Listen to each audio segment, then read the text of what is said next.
Okay, in the last NFL video, we discussed the feasibility of having a team actually based in London, and there is plans by the NFL, which is in the pros, to have a team by 2025 here in the UK, possibly London.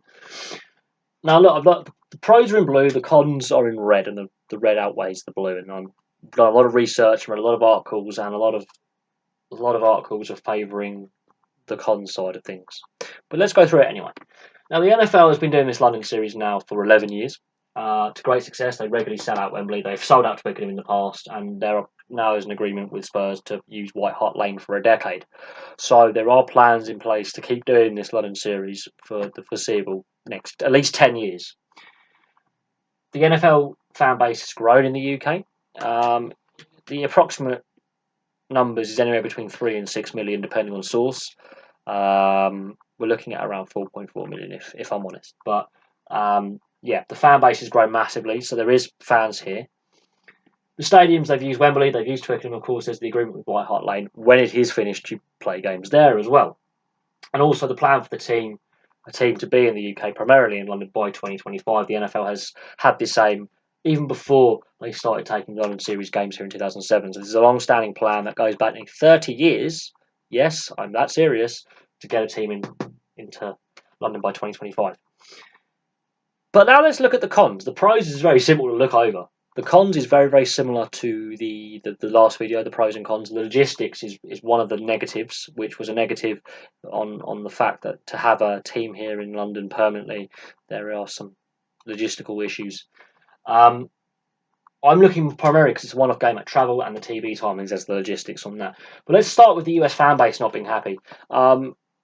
Surveys have been done, and not all American football fans in the US are happy with the games being in London for starters on the London International Series. All games being planned in Mexico City. There's a big, significant minority of US NFL fans who aren't happy with having regular season games abroad outside the US already. So in the last 11 years, that minority hasn't gone away, and they haven't been won over. And the NFL was in a battle with the NBA and Major League Baseball and the NHL to be the top dog in Major League sports in the US and Canada as well, because the Canadians also have Canadian football and have in the past watched NFL football in large numbers. So there is a ratings battle and a fans battle to keep keep the fan base. And there is a running battle between the four major leagues in North America for fans and TV deals. So if they lose some of the US fan base who switch to other sports, that could be problematic for the NFL. The logistics side of it, TV timings is what I'm going to start off with first. Traditionally, it's an evening viewing, is the Super Bowl, because the East Coast is 8 hours behind the UK, and the West Coast, the West Coast is 8 hours behind the UK, and the East Coast is 5 hours behind the UK. So when the Super Bowl kicks off, it normally kicks off anywhere between, I would say, 9 p.m. and 11 p.m. UK time. Sometimes as early as 8 p.m., sometimes 7:30, but it's generally an evening kickoff here in the UK for a mid-afternoon, lunchtime onwards watch. Which would mean if it was to take place in the UK, you would have to alter the TV timings and the kickoff time to suit the domestic UK market, because the Super Bowl will take place on a Sunday and the transport logistics in London are crap on a Sunday. I'm not going to lie. There's not a 24-hour tube full time. There's not a 24-hour bus route full time. There's a few, but not many. And the main lines in and out of London, a lot of engineering works take place on weekends when there's less people travelling. So to have the Super Bowl on a Sunday, you would significantly have to put some logistical plans in place for transport, public transport, and private transport to and from Wembley, which is, as well known, is a horrible location to get to and from. The North Circular in London is always gridlocked every day of the week. It's a horrible road. The motorway system around London, the M25, regularly has traffic congestion. The M40, the M4, the M3, the M11, M1, they regularly have lengthy tailbacks at times. So travel logistics for domestic fans alone is a problem, and I've discussed that in the previous video. But they would have to change the TV timings. The kickoff would have to be, let's say, 5, 6, 7 p.m. UK time, so the fans can get to and from the ground. And then that's going to annoy, again, the US fans, because they're used to watching it in the afternoon, evening. They don't necessarily want to watch it at lunchtime or breakfast time on the West Coast. That's not going to sit well with US fans either. And yeah, the travel side of things for home-based fans, let alone the players, the the UK domestic logistics, there are issues with Wembley. There are issues with Twickenham, even though it's actually right by a mainline railway line out of London. And White Hart Lane, that's even further away from mainline train stations. So travel logistically for the domestic UK market, let alone fans who come from America to London to watch the game. The three stadiums that the NFL wants to use in and around London, or have used in and around London, aren't necessarily in the most easy locations. I think Twickenham's probably in the best location for connectivity to the rest of London and the southeast of the UK, but it's most likely going to be at Wembley if they were to host a Super Bowl. And again, the travel logistics is an absolute pain. The commercial aspects as well, there's a lot of commercial sponsorship aspects, and they would make less money out of that in the UK than in the US. I'm not going to go into the full depths, but basically there's a lot of companies that are American based that don't necessarily have a bigger market share here in the UK, and if they do, they have different commercial aspects and ties and a whole host of contracts and crap like that, and the NFL would make less money. It just would. From what I've read, it would. Also, the weather side of things. Now, the NFL, when it chooses a Super Bowl location, generally is in more fairer weather of climate kind of locations where it's going to be reasonably warm, and the threat of snow is a small possibility of less than 10%. That's why Green Bay, Minnesota have had the Super Bowl because they've got a roof on their stadium that's fully retractable, but Green Bay and Buffalo, for example, there's a reason why they never host the Super Bowl. It's because they're normally on about 20 foot of snow, and the temperature's about minus 30. So the possibility of snow in the UK in February is actually quite high, considering for many winters in the last 30 years, we haven't had a lot of snow, but when we have had snow, on those winters it has snow, including this winter just gone, it's been quite heavy.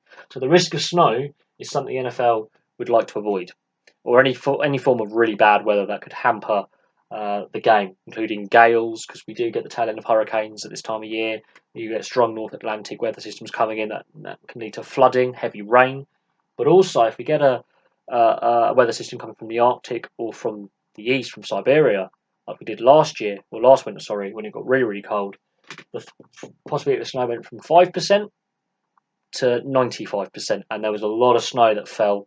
There are videos on the channel of the weather when, over a 2-week period, it snowed and it snowed and it snowed, and it was horrible conditions, and it was actually about minus 10, minus 15 at times. So it got very, very cold, even here in the southeast. Now, I live just west of London, but in my garden, it hit minus 15 at one point on my thermometer outside in the garden. And that's a concern that they would have. A final point, it won't happen before 2023 anyway. The Super Bowls are fully booked up till 2022 when Los Angeles hosts the Super Bowl in 2022. And then when the Super Bowl's done this year, the next couple of years are put up for tender, and host cities will bid to be the host city, basically. So prospective host cities will put in their bids to host the Super Bowl. The fact London doesn't even have a team yet, and the plans are still in the pipeline, would count against them. But the big issue, I would say the weather's an issue, but it's not that bad. Commercial aspects, there are close ties between UK and American business, so that's not necessarily the end of the world, but the NFL would make less money in London than it would, let's say, anywhere in the US. But it's the TV timings, the travel of fans here, so it's just not only US fans flying into Heathrow or Gatwick or Manchester and then getting to London, it's the domestic travel. I've discussed this as an issue with having a team in London anyway. The connectivity of Wembley and White Hart Lane, and for certain extent Twickenham, isn't necessarily the easiest. Twickenham's probably the easiest, but the time of year that the Super Bowl was hosted would clash with the Six Nations. But the US fans not being on board, we're seeing a massive backlash from British fans about the FA Cup timings being changed, and kickoff times of league games being changed to suit the US TV market and the Asian TV market. The US fans feel exactly the same about the fact that when the games are hosted in London, the Sunday game takes place 4 or 5 hours earlier, and it is not sitting well with some US fans. And if you were to take the Super Bowl, one of their national sports and one of their biggest sporting events out of America, and plonk it in London, you can see a backlash.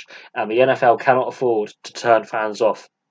With the NHL expanding in Seattle, with Major League Baseball wanting to rebuild its trust with its fan base, the NBA being very profitable, the MLS growing rapidly, the NFL cannot afford to lose fans to the other major leagues in the US. It cannot. There is a massive battle for that TV ratings, that TV deal, the fans' dollar. They cannot afford to have fans turn against the sport. So there we go. That's my viewpoint, and that's the discussion on will be London ever host the Super Bowl. So there's the pros and cons, and the cons are winning. Every article I've read, apart from I think two, about 9 articles that were on this particular subject, only 2 were in favour of having a Super Bowl in London within the next 5 years after 2023. Most articles were against. So I think the NFL